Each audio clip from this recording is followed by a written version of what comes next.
અમરેલી જિલ્લાના જાફરાબાદના સરકારી ગોડાઉન પાછળથી દેશી તેમજ વિદેશી દારૂ તેમજ મોબાઈલ તેમજ વાહન મળી કુલ ₹2,20,266ની આસપાસનો મુદ્દામાલ જપ્ત કર્યો હતો।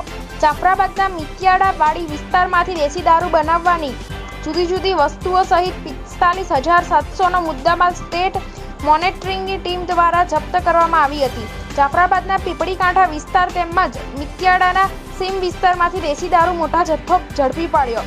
એસએમસી દ્વારા રેડ પાડી જાફરાબાદના પીપળીકાંઠા વિસ્તાર તેમજ મિતિયાળા ગામવાડી વિસ્તારમાંથી ઇંગ્લિશ તેમજ દેશી દારૂ સાથે 6 ઈસમોને પકડી પાડ્યા। તો બીજી તરફ સ્ટેટ મોનિટરિંગ ટીમ દ્વારા દરોડો પાડી દારૂ જપ્ત કરતા સ્થાનિક પોલીસ પર સવાલો ઉઠી રહ્યા છે। રિપોર્ટર કાળુ શાહ, કનોજિયા, જાફરાબાદ, અમરેલી।